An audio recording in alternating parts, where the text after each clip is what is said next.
Theorem related to unequal sides of a triangle. इस video में हम एक ट्राइंगल की दो अनइक्वल साइड से रिलेटेड थ्योरम को डिस्कस करेंगे। तो पहले थ्योरम की स्टेटमेंट देख लेते हैं।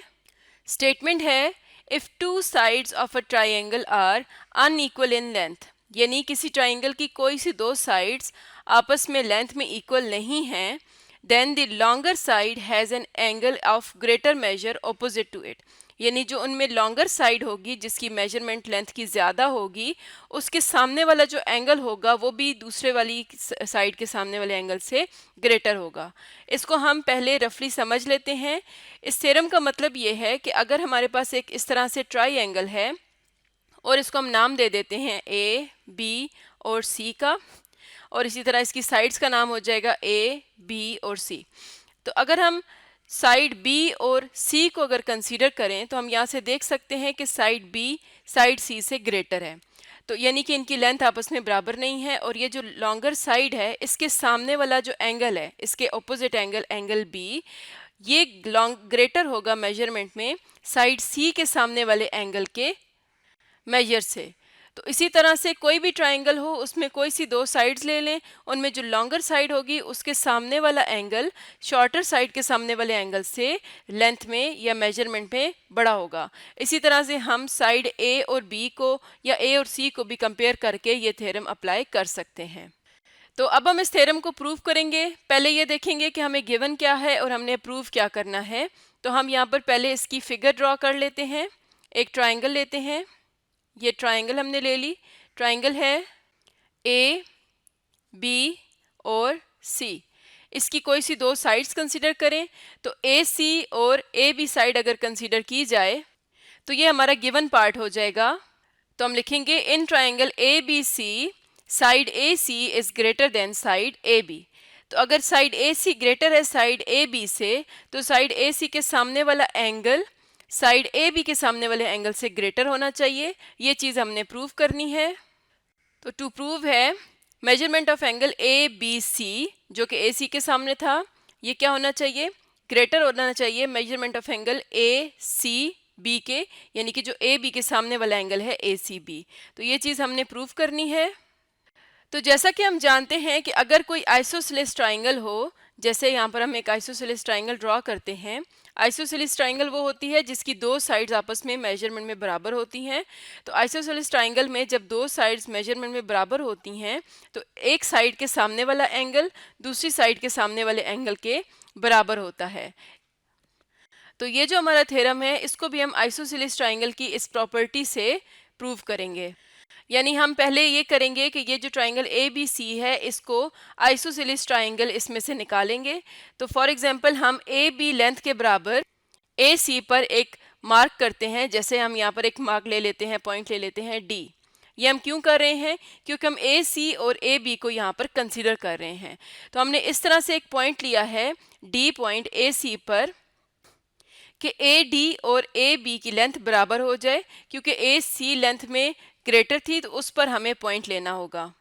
तो यहाँ तक हम कंस्ट्रक्शन में लिखेंगे, on A C take a point D such that A D is congruent to A B. इसके बाद अब हम साइड ए सी पर पॉइंट डी को बी से ज्वाइन कर देंगे। तो ये हमारे पास एक आइसोसेलेस ट्राइंगल बन जाएगी ए बी और ए डी जिसमें लेंथ में बराबर हैं। तो ये पॉइंट कंस्ट्रक्शन में लिख लेते हैं, join B to D so that triangle A D B is isosceles triangle.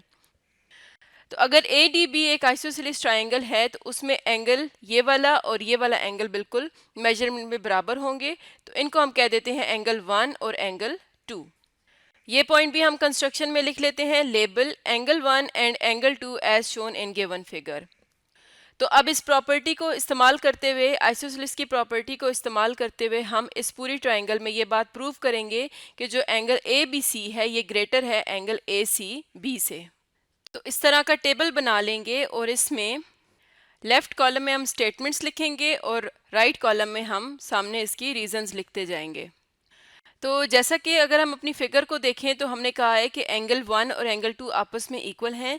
तो हम सबसे पहले स्टेटमेंट्स में लिखेंगे, in triangle A B D measurement of angle 1 is equal to measurement of angle 2 और इसको हम इक्वेशन नंबर 1 का नाम दे देंगे। और ये कैसे आया था कि दो इक्वल साइड्स के ऑपोजिट जो एंगल्स थे वो आपस में इक्वल होते हैं, और ये हमने कंस्ट्रक्शन से ये पॉइंट लिया था, तो इसलिए हम रीजंस में लिख देंगे angle opposite to congruent sides construction, यानी कि angles opposite to congruent sides हमने कहा है कि वो आपस में इक्वल होते हैं, तो एंगल 1 और एंगल 2 आपस में इक्वल हो जाएंगे। तो यहाँ से जो हमारे पास दूसरी ट्राइंगल बनती है ट्राइंगल BCD, यानी ये वाली ट्राइंगल, अगर हम इस ट्राइंगल को देखें तो इसके लिए एंगल 2 इसका एक्सटीरियर एंगल बनता है, और एक्सटीरियर एंगल के सामने ये इसका नॉन एडजेसेंट इंटीरियर एंगल है। तो हम ये बात जानते हैं कि अगर कोई ट्राइंगल हो उसका जो एक्सटीरियर एंगल होता है वो उसके नॉन एडजेसेंट इंटीरियर एंगल से ग्रेटर होता है। तो ये जो एंगल 2 है ये ट्राइंगल BCD का एक्सटीरियर एंगल है, और ये वाला एंगल इसका एडजेसेंट इंटीरियर एंगल है, और ये नॉन एडजेसेंट इंटीरियर एंगल है। इसका मतलब है कि एंगल BCD स्मॉलर होगा एंगल 2 से। तो ये बात हम स्टेटमेंट्स में लिखेंगे। In triangle BCD, measurement of angle ACB is less than measurement of angle 2, यानी कि ACB जो एंगल है ये वाला, ये लेस है मेजरमेंट ऑफ एंगल 2 से, क्योंकि ये एंगल BCB था। तो एंगल DCB और एंगल ACB एक ही एंगल है, तो अगर एंगल DCB एंगल 2 से स्मॉलर है तो हम लिख सकते हैं कि एंगल ACB भी एंगल 2 से स्मॉलर है। ये स्टेप हम क्यों कर रहे हैं? क्योंकि हमने ये प्रूव करना है कि एंगल ACB एंगल ABC से स्मॉलर है। तो पहले हमने ये प्रूव कर दिया कि एंगल ACB एंगल 2 से स्मॉलर है, यानी जो एंगल 2 है वो एंगल ACB से ग्रेटर है। इसको हम कह देते हैं इक्वेशन नंबर 2। और यहाँ पर रीज़न क्या लिखेंगे? N exterior angle of a triangle is greater than a non adjacent interior angle. वही बात कि हमने जो ट्राइंगल थी उसके एक्सटीरियर एंगल को कहा कि वो ग्रेटर होता है नॉन एडजेसेंट इंटीरियर एंगल से, वही चीज़ हमने रीजंस में लिख दी है। तो अब अगर हम यहाँ से ये देखें, इक्वेशन 1 जो हमने लिखी थी उसमें था कि एंगल 1 और 2 आपस में इक्वल हैं, और इक्वेशन 2 में हमने कहा कि एंगल 2 ग्रेटर है एंगल ACB से। तो इसका मतलब है कि एंगल 1 भी एंगल ACB से ग्रेटर होगा। तो स्टेटमेंट में लिखेंगे कि measurement of angle 1 is greater than measurement of angle ACB, और ये बात हमने इक्वेशन 1 और 2 को यूज़ करते हुए लिखी है, तो हम लिख देंगे बाय 1 एंड 2।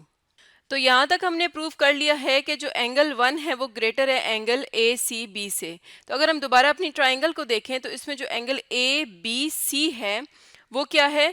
वो एंगल 1 प्लस एंगल DBC है, यानी इन दोनों एंगल्स को ऐड करके हमारे पास एंगल आता है ABC।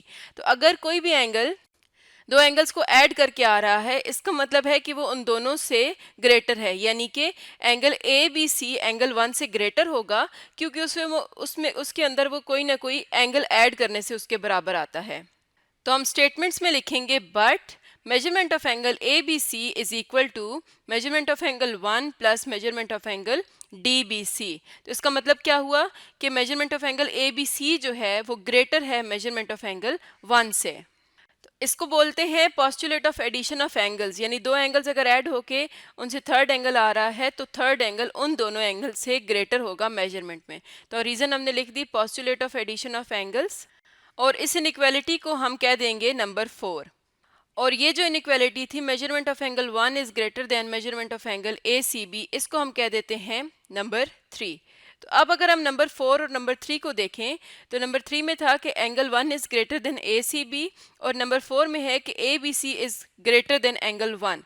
तो इसका मतलब है कि ये हमारे पास इस तरह की इनइक्वालिटी आ जाएगी, angle ABC is greater than angle 1 is greater than angle ACB।